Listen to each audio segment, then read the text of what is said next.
NFL free agency period, it has started. Things are getting crazy, but we want to update y'all on some of the other moves that you might have missed. Getting started with it, how about Jalen Ramsey to the Miami Dolphins? Now you got Xavier Howard on one side. You got Jalen Ramsey on the other side. To me, that is a bona fide addition for the Miami Dolphins because now not only do you have the offensive Tyreek Hill, Jalen Waddle, Tua Tagovailoa when he's healthy and out there, but now defensively, when you are already ahead, you know teams have to air it out, and I believe that will be the best cornerback duo in all of football, seeing as the Eagles cornerback duo is likely to be ripped apart. So for me, I'm grading this out A+, but I got to bring it to the desk. Guys played a lot of football to get their takes on it. Shady, let me start with you. Jalen Ramsey, Miami Dolphins, how you grading that out, big dog? A, B, C, D, E. I'm going to go with an A. I'm going to go to A. I'm going to A+. Yes. Now, like one thing about the Dolphins, they love to play that man coverage. At the city heat, like, man, you got Xavier Howard on one side, and then you got Jalen Ramsey on the other side.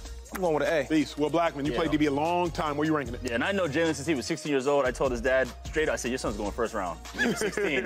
I said, yes, he is. So I love, this is an A+. I love the fact he's going back to Florida. He's over there at Miami. Xavier Howard one side. You got the pass rusher, Chubb. You got Brandon Jones coming back. Javon Holland, the safety. A+ for me right here. Balls too, I'm also going A. To the point you made at the top, what I love is that... You said A+, Rick. Okay. A+. No, DC.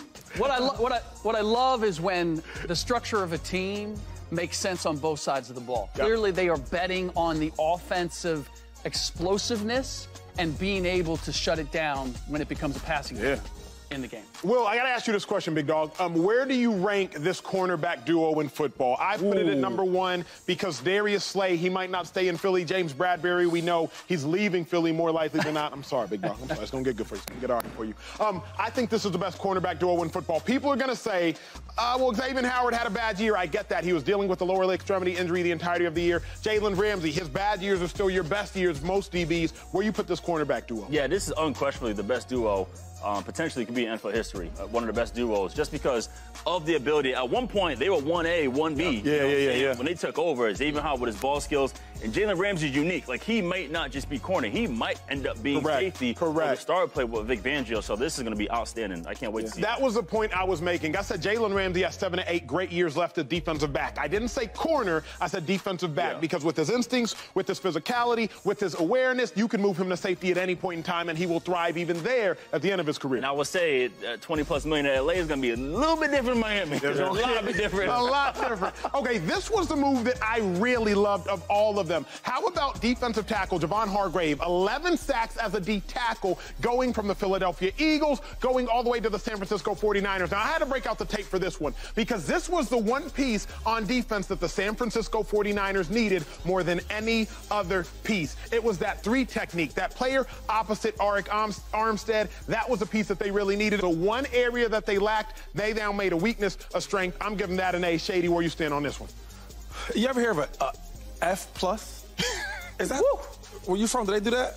I'm going to stick an F, man. You got to make sense of that. You got to make sense. We're going to miss in Philadelphia. Oh, my God. We're going to need him. I see what you're doing. I see what you're doing. Why you stay, baby? I see what you're doing. Nah, he's a hell of a player, man. He's a beast.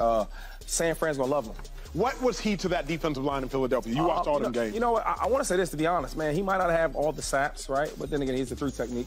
I would say he was probably the most dominant lineman that we did have up front. I mean, he caused havoc up there, man. He caused a lot of pressure in the running game and in the passing game. So we definitely going to miss Hargrave, man. We truly are. Absolute beast. Will Blackmon, where you grade that at? Yeah, this is an A. We had about 11.5 sacks. 11 of them. 11 sacks. At the 3 tech.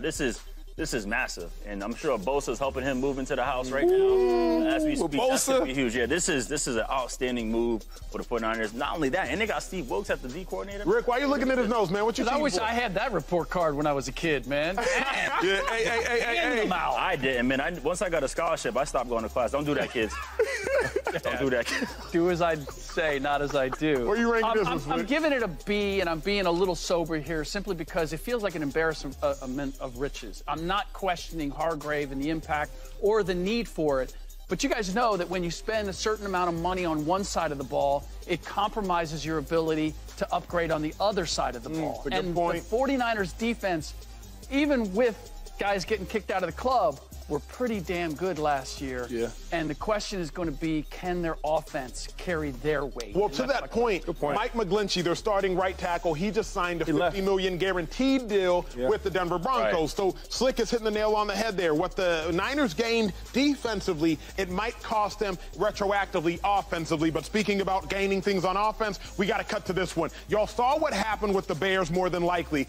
D.J. Moore, wide receiver for the Carolina Panthers, moving to the Chicago Bears, along with so many other different trades and different picks and different aspects of the draft. But really, I'm thinking about the D.J. Moore, Justin Fields edition. Justin Fields now gets a receiver that he needs, that he would love to have in D.J. Moore. Plus, you got Chase Claypool. Plus, you got Darnell Mooney. I, too, am grading this one at a B+. It's not going to be the A because D.J. Moore is not Jamar Chase. He's not Justin Jefferson. D.J. Moore is not Julio Jones in his prime, but he is a consistent 1,000-yard receiver. LeSean McCoy, you know what it is to play great offense in the National Football League. Where you grading this one out? D.J. Moore, Chicago Bears. I'm going to go with a B, right? But that's just for the market period. But, you know, as you do better, you do better homework, you do better assignments, it can get up to an A. They have some draft picks if things don't work out with Justin Fields, right, to replace him. And I feel like even with D.J. Moore, he's a really, really good wide receiver, and he could potentially be a top 5 receiver. He could put numbers up. Only thing is, we need Justin Fields. We need to see what he really can do. True. Everybody talked about, we need some more help. We need some more wide receivers. Right. So now you have it. So if he pans out and he is Justin Fields, he can run it and he can throw it, this grade can be an A. But right now, I got to stick with a B. I like that. Let me get my seat because we're going to have to break this one down. Get your seat, man. Get your seat. Down. Will, where do you stand? Darnell Mooney, Chase Claypool, now D.J. Moore. Where are you grading this out? Justin Fields gets D.J. Moore. How you grade this for the Bears? Yeah, I think I'm going to go with an A simply because, like, they finally got a stud. Like, they got a guy they needed in Chicago. I look at him, you know, he's like 6 foot, 210, maybe 215 in that range, like a really strong receiver. And I could see him being able to do similar things like Debo can do in 49ers. So hopefully, like you mentioned, can Justin Fields do his thing? Can they, you know, put the right stuff around him, call in the right plays to give him opportunities? Like, he can be a top 10, top 5 receiver. But I like this move for Chicago. Shout out to Ryan Poles, my former teammate. Let's go. Making moves. I like the move. I'm going to say a B, simply because the question with Justin Fields, not only Justin Fields, can he take advantage of what D.J. Moore brings to the table, but their offensive line was horrendous. And if you're telling me that Justin Fields has the ability to make quick decisions to still find D.J. Moore, I need to see it before I'm going to believe it. So to your point, Shady, if they make some other moves and they can take advantage of what D.J. Moore brings for Justin, then I'm on board. But until they do that, it may be like this shiny object out there, and you can't take advantage of the talent that D.J. brings because Justin doesn't have the talent or the time. So it's not an A. It's not an A because of Justin. Yeah, like he's a limiting reactor. It's not an A because of him. Because my thing is, like, overall, like, it's an A move to get a piece like that. It always depends on what we do. Like, shoot, we look at Miami. Vic Fangio, he could put Jalen Ramsey in a bad spot. But overall, it's an A to make that move. This is one thing we haven't talked about. Is we looked at the trade with Charlotte, with Carolina, and it was like, oh, they got a lot. That was a #1 pick with 3 quarterbacks at the top. The one question I don't have is, could they have got more? Was there some place, as good as this trade, this was a good trade, right? They beat him. Yeah, they beat him with the trade. But it's the #1 pick. Was it possible that you could have got more? The thing is, they could have gotten more, but that more would have been an enigma, if you will. They got more. That more would have been another first-round pick instead of bingo. Bingo. Like, they got more. Like, they got D.J. Moore. They didn't necessarily get that first-round pick. And I would rather get more in D.J. Moore than get that enigmatic, what might that first-round pick be? But here's what I will say.